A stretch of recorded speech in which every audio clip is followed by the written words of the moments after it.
culture en général est omniprésente en nous et elle est essentielle pour nous.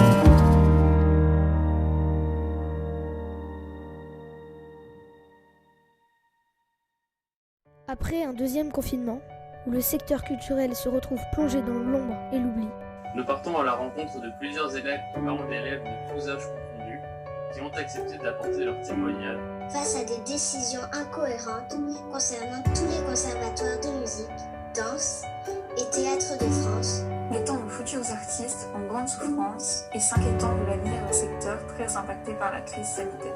Qui, pour autant, reste le troisième secteur d'activité économique, le plus important pour l'avenir de nos pays européens. Nous sommes en direct de La Rochelle, où nous retrouvons une élève du conservatoire, Isis. Bonjour Isis. bonjour. Je m'appelle Isis Delouette. Je fais de la musique depuis 2 ans et j'ai choisi de faire de la musique car je trouve que c'est beau et que c'est amusant. Ça me donne des émotions et puis j'aime écouter de la musique. je l'écoute. Des fois je la chante, je la danse. Souvent j'écoute des musiques avec mes grands-parents, ma famille et ça me donne envie d'en faire. Le directeur de mon école faisait de l'accordéon et je trouvais ça grave stylé. Du coup, je me suis dit que j'allais faire la même chose. Ce que j'aime de la musique, c'est que je peux m'exprimer et libérer mes émotions, on va dire. Qu'est-ce qui te fait vibrer dans la musique? Les notes, ce qu'on peut faire sur une note. Tous les sons, l'ensemble. Quand j'entends la musique, je vois ma vie. C'est le son qu'on produit avec notre instrument et comment personne qui nous regarde, qui nous observe, le ressentent en fait. Pouvoir m'exprimer librement à travers les sons de mon accordéon. Pourquoi avoir choisi l'accordéon? C'est un coup de cœur. Je trouve que c'est un instrument pas commun, qui change des autres. Ça me donne envie de jouer et de danser. De voir des spectacles. Parce que mon grand-père en faisait et j'aimais bien. Parce que je trouve que c'est beau, ça m'apporte du plaisir. Parce que il y a une bonne prof. J'aime bien retrouver mon accordéon, mais un peu comme moi. Il raconte mes histoires aussi. Parce que j'adore cet instrument. Dans ta vie de tous les jours, est-ce que la musique est un élément essentiel et indispensable à ton bien-être? Oui, parce que le collège c'est pas toujours facile et tout, et la musique ça permet vraiment de l'évader, et c'est vraiment très important pour moi. Pour moi, la musique a une place essentielle dans ma vie de tous les jours. La preuve en est, j'en fais 45 minutes tous les jours, même si j'ai pas vraiment le temps en termes de devoirs. Pour moi, c'est essentiel parce que après, je me sens bien. Oh oui. Maintenant que ça fait longtemps que je fais de la danse, il n'y a pas une journée où, par exemple, quand je vais à table, je vais faire des pirouettes. Ou la musique, je chante tout le temps dans la cour de récréation, je passe ma vie à chanter, à casser les oreilles de mes amis. Oui, parce que sinon, en plus, j'ai quand même beaucoup d'activités, mais ça, c'est la chose que j'aime un peu, on va dire, le plus. Je trouve ça super. Et sans, je m'ennuierais un peu. Pouvoir m'entraîner, pouvoir faire des spectacles à ma famille et des spectacles à d'autres personnes, ça me fait du bien. En plus, j'espère que ça fait du bien aux autres de nous entendre faire la musique. Ça sert à me libérer, la satisfaction de progresser. C'est un moment précieux. Sans musique, on peut rien faire. Déjà, à chaque fois que je fais quelque chose, à chaque fois que je travaille ou quand je vais à l'université, il faut que j'ai de la musique. C'est clair que je me fais beaucoup plus plaisir, d'une part parce que c'est vrai que j'aime cet instrument, avec les possibilités d'expression que ça donne. Et puis, c'est également la possibilité de rencontrer d'autres musiciens. Et j'ai cette occasion, à travers l'accompagnement de chorale, ce qui est très agréable et qui est très enrichissant. Oui, je trouve que la musique est essentielle parce qu'elle est partout, elle touche tout le monde. Et puis j'aimerais en faire mon métier. C'est indispensable, oui. Là, à cause de la crise, je ne peux pas trop faire des loisirs favoris, dont la musique. Est-ce que le fait de te retrouver derrière un écran comme celui-ci pour étudier ta musique te convient? Pas du tout. C'est la pire chose qui puisse m'arriver en jouant un instrument. C'est la pire chose.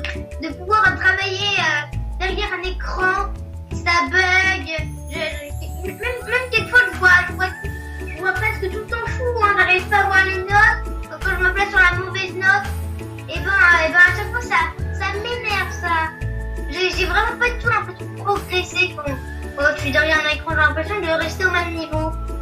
Alors, ça me convient, mais c'est pas la même chose qu'en présentiel. En présentiel, un professeur peut nous montrer sur les partitions ce qui peut nous déranger. En présentiel, il y a beaucoup de choses, plus de choses qu'on peut faire. On peut pas vraiment interagir avec notre professeur. En danse, on fait pas de cours de danse par visio. On en fait quelques-uns, mais c'est vrai que c'est quand même pas du tout la même chose. Un professeur ne peut pas nous corriger.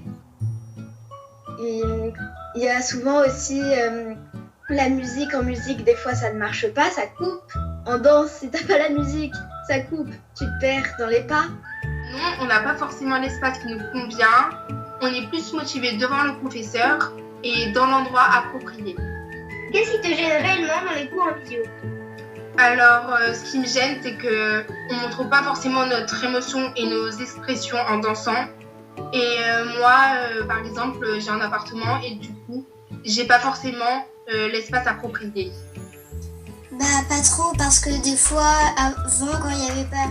avant quand on faisait des vrais cours, on va dire, tu pouvais m'aider sur mes doigtés, tu pouvais mieux voir, tout, alors que maintenant c'est beaucoup plus dur vu que des fois je me dis tiens, est-ce que tu peux venir me montrer, mais en fait tu peux pas, c'est beaucoup plus facile dans des salles et moi ça m'énerve un peu, mais bon voilà.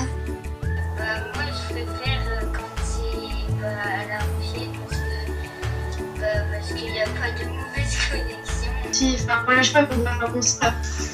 J'ai pas fait. Brouillage du son. Mauvaise connexion. Ce qui me gêne, c'est qu'il y a des choses qu'on comprend moins bien. Que quand on le joue ensemble, souvent le son est décalé. Je trouve que c'est bien déjà, parce que si on pouvait pas en faire, ça aurait été mieux. Mais c'est pas bien non plus. Parce que du coup, tu comprends moins, des fois t'entends pas bien, tu sais pas tout. Alors que si dans un vrai cours, tu peux bien comprendre. On comprend moins bien, on peut moins évoluer et je pense qu'on est ceux qui ont le plus besoin d'évoluer que ceux qui sont plus grands et qui apprennent plus vite. Est-ce que le fait de ne pas pouvoir pratiquer la musique en orchestre ou en cours collectif te manque? Oui, ça me manque, oui, bien sûr. Il y a des gens que j'aime beaucoup là-bas et j'aime les voir, déjà pour le contact humain, mais aussi parce que quand on est ensemble, on peut faire des choses fabuleuses avec une diversité d'instruments et une diversité de personnes, rendre ça possiblement infini, si je peux dire. Oui, beaucoup. Parce que c'est un peu ce que je préfère dans mon cursus au conservatoire. Notamment que j'étais en cham et que c'est ma dernière année. Je pouvais jouer donc avec mes copains d'école dans ma classe en musique avec certains profs du conservatoire dans un ensemble. Ça me manque pas mal et j'aimerais pouvoir le refaire après.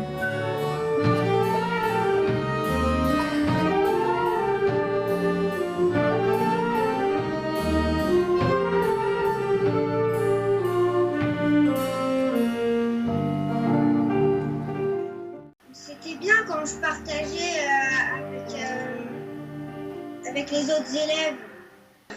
De travailler en collectif, ça me manque. On peut s'entraider tous ensemble. Et puis il y a des moments de rigolade et de partage. Ça me manque, oui. Parce que quand on est avec des personnes, c'est mieux, c'est un bon accordement.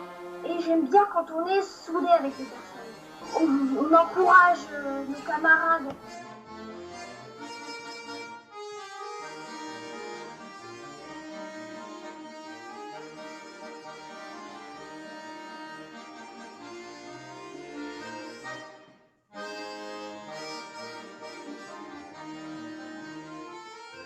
Oui, ça me manque. Je trouve que c'est mieux de jouer en ensemble que tout seul.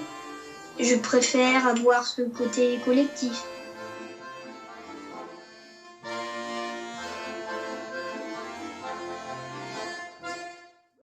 Oui, ça me manque.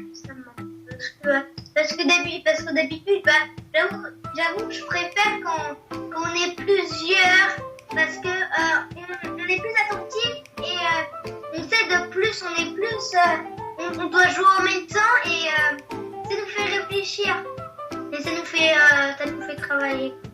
Ouais, et puis j'ai pas non plus mes ensembles cham. Puis cette année j'avais pris beaucoup d'options parce que c'est un peu ma motivation pour le collège. Je me dis ah tiens le soir j'ai ça, donc ça me motive à avoir des bonnes notes et tout. Et oui ça me manque beaucoup et j'espère que ça va pas durer trop longtemps parce que j'en ai besoin quoi.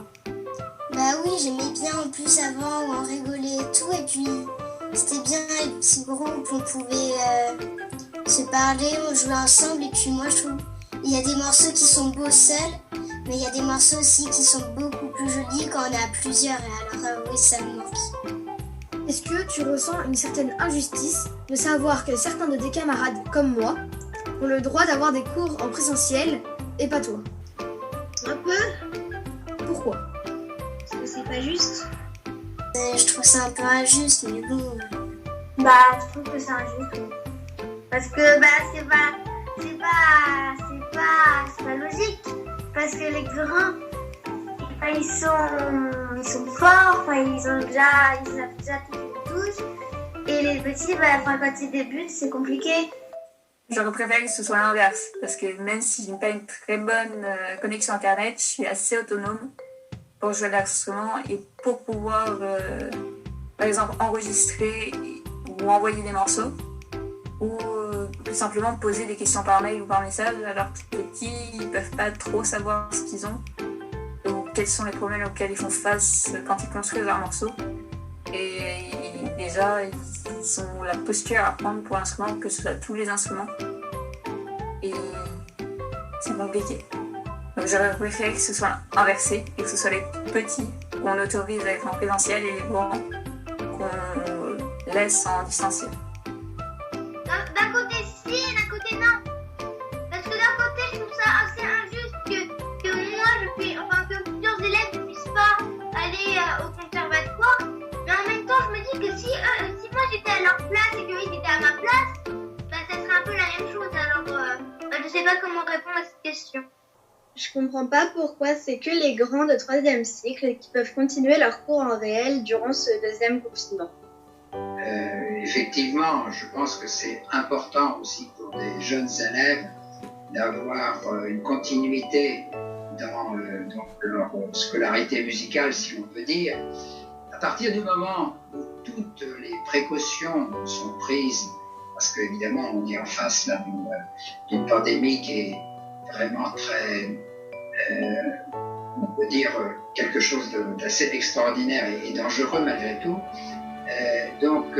Je pense qu'effectivement, on peut trouver des solutions qui doivent permettre de poursuivre la scolarité de ces jeunes élèves tout en respectant, en faisant très attention à les mesures qui doivent empêcher la propagation du virus. Que se passe-t-il dans ta tête quand tu vas à l'école dans une classe où vous êtes 24 élèves et qu'en contrepartie, on te prive d'un face-à-face pédagogique avec une professeure de musique, de danse ou de cinéma? Est-ce cohérent pour toi? Non, pas du tout. Moi, je trouve ça incohérent parce que en plus moi dans ma classe on est 30 et qu'est-ce que ça, je veux dire, quand on est à 2 à 3 mètres, qu'est-ce que ça change? Enfin, je veux dire, il y a beaucoup moins de chances d'attraper un virus, et même dans les pratiques collectives, on peut diviser les groupes en 2 aussi, et en plus on est rarement 30 dans les pratiques collectives. Je trouve ça un peu bizarre quand même que à l'école, on soit malgré les gestes barrières, dans notre collège, notamment le midi, on soit côte à côte, en enlevant nos masques, du coup, vu qu'on mange, alors que au conservatoire, on n'a pas le droit d'être 6 dans une salle qui en accueille normalement 20, avec les masques et avec les gestes barrières. Pas trop, parce que le conservatoire, ça apporte aussi un apprentissage, donc logiquement, ils auraient dû garder les cours ensemble et ne pas les dissocier. Moi du coup je me dis si je vois des élèves à l'école qu'on fait quand même bien les distanciations et tout, pourquoi on ferait pas ça à nos cours et tout? Parce que si on fait comme à l'école, on porte un masque, on fait les distances, on met le gel et tout, ça pourrait marcher comme à l'école. Quand je vois qu'en fait on est tous avec des masques et qu'on peut là par contre aller à l'école, mais que du coup on peut pas faire nos cours pour de vrai, on va dire, j'aime pas trop ça. Du coup ça me donne envie de faire les cours avec les élèves et où on se voit bien, on peut bien s'aider. C'est bizarre parce que quand je suis avec ma prof ou mon professeur, on est 2 dans une pièce alors qu'en classe on est vraiment collés, hein. Mais normalement c'est un espace d'1 mètre, mais je vous jure que c'est un espace de 20 cm de truc. C'est bizarre quoi. Je trouve ça injuste, ça m'énerve un peu et je trouve ça dommage quand même de devoir faire ça. Lors de l'allocution de notre président Emmanuel Macron, est-ce que ça t'a touché le fait qu'il n'évoque pas le domaine de la culture? J'aurais préféré qu'il en parle parce que du coup moi j'aime bien aller au théâtre, j'adore ça, que ce soit pour voir du théâtre, écouter de la musique ou voir des spectacles de danse, et je trouve ça dommage qu'on n'ait pas pu trouver un moyen de continuer à faire des spectacles vivants durant le premier confinement et le deuxième. C'est vrai qu'il y a quand même une bonne partie de la population française qui est soit danseur, soit musicien, soit qui fait de l'art, qui est dans le secteur culturel. Mais c'est vrai que je trouve ça dommage qu'ils ne parlent pas du secteur culturel. C'est quand même un secteur qui... il y a la danse, il y a l'Opéra de Paris, donc ça en fait une grande partie, il y a beaucoup de danseurs, le sport. C'est vrai que ils devraient en parler parce que il y a des gens, en ce moment, ils doivent se dire moi je trouve ça dommage qu'ils n'en parlent pas parce qu'ils devraient. Il y a des gens qui en vivent, les artistes, danseurs, musiciens, peintres. Il y a beaucoup d'autres formes d'art et ils n'en parlent pas, ils les laissent un petit peu dans leur coin. Alors ça m'a étonnée et je suis en colère. Je suis pas d'accord avec ces propos. Je trouve que c'est un manque de respect envers les enseignants qui nous font progresser et envers nous pour notre passion. C'est très essentiel pour notre morale et pour notre envie. Moi en même temps, je me dis, pourquoi ils pensent pas aux autres? J'ai l'impression qu'ils pensent à que ceux qui l'aiment parce que il faudrait un moment qu'ils disent que ceux que les adultes qui enseignent aux enfants, les instruments, la danse ou des choses culturelles, faut un peu penser à eux parce que eux c'est leur métier, quand même c'est eux qu'ils ont choisi de faire. Et puis eux, ils vont pas gagner d'argent, les enfants, ils vont pas pouvoir travailler, pouvoir voir leur professeur. Et puis voilà. Et je trouve que c'est pas bien ce qu'il a fait. Oui, ça m'a un peu surpris parce que je me suis demandé comment aller faire justement tout ce monde-là qui n'avait pas de réponse en fait. Je me suis demandé comment ils allaient faire pour avancer malgré tout et oui, ça m'a un peu choqué, oui, qu'ils n'en parlent pas. Ça m'a étonnée parce que la culture, c'est un peu la base de la France, l'histoire. Donc pour moi, c'est quelque chose d'aussi important que le reste. Et ça m'a étonnée, puis ça m'a un peu offusquée, quoi. Parce que j'ai pas trop compris, voilà. Le gouvernement affirme que le secteur culturel, notamment les librairies et les conservatoires, sont non essentiels à la crise sanitaire actuelle. Qu'en penses-tu? Es-tu d'accord avec ces propos?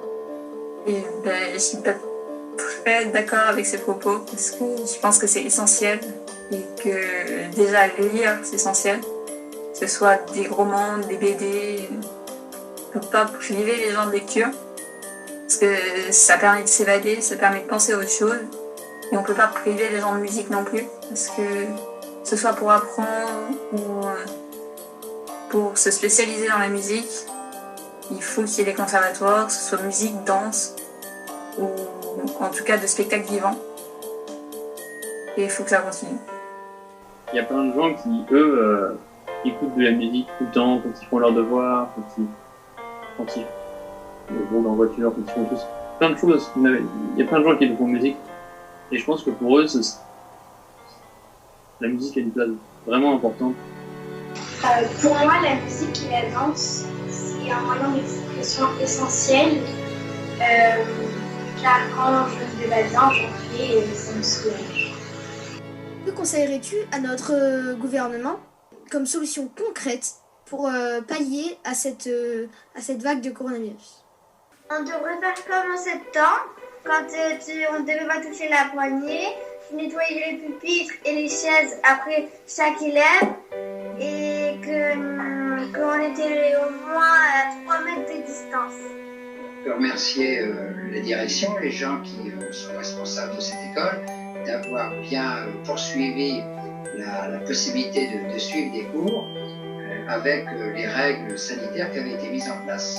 Là, je veux dire que c'était vraiment bien. J'étais un petit peu surpris d'ailleurs qu'on ne puisse pas continuer ces cours parce que je trouvais que les mesures de protection qui avaient été mises en place à l'école me paraissaient suffisantes. Refaire comme d'habitude, mais juste peut-être séparer d'autres groupes en deux, par exemple. Mais après, ouais, on peut pas vraiment faire d'autres choses. Et oui, permettre à tout le monde de pouvoir avoir ses cours. J'aurais dit qu'il faut libérer la musique. J'aurais dit qu'il faut que les conservatoires, les théâtres, les salles de musique, même s'il faut des centaines de gels hydroalcooliques ou des centaines de masques, il faudrait rester ouvert. Même avec la crise du coronavirus, je laisserai quand même ouvert. Souhaites-tu adresser un message à notre président ou à notre ministre? Oui. Mon message, c'est lui dire « pense aux autres ». Pour finir, si je te demande un mot, un seul, pour définir l'état émotionnel que la musique te procure, lequel choisirais-tu? Je choisirais la joie. Le bonheur. La liberté. L'évasion. Le plaisir. La joie. La liberté. De l'émotion. La liberté. C'est difficile, j'ai plein de mots en tête. J'en ai 3. Le plus dans la tête, c'est agréable, joli et voilà, agréable et joli parce que j'aime bien en faire. Je trouve ça agréable, ça détend. Puis c'est vraiment joli, les musiques. Et peut-être que quand tu es en train d'en apprendre un, c'est difficile. Mais quand après tu l'as appris et que tu y arrives bien, tu deviens fier de toi parce que tu trouves ça très beau. La liberté.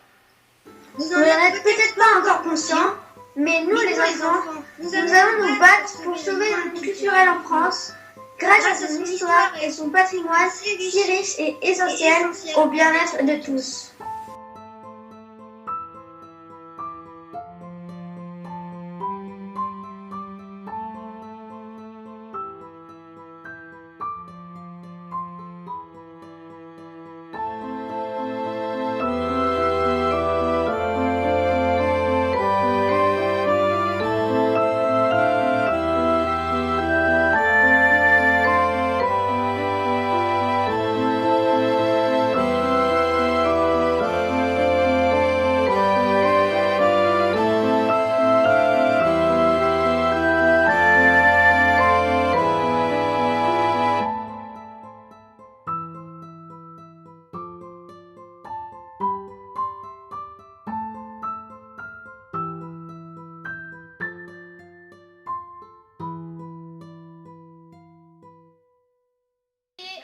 c'est un écrivain.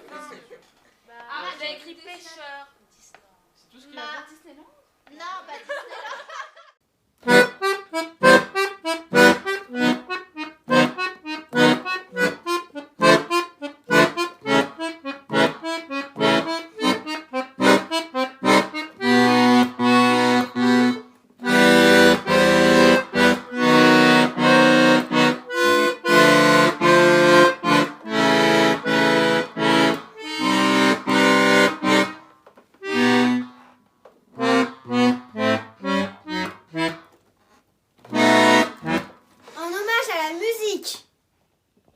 Je vais jouer Sanford Joss d'Alain Musicini et Richard Galliano à l'attention du personnel soignant et de l'hôpital de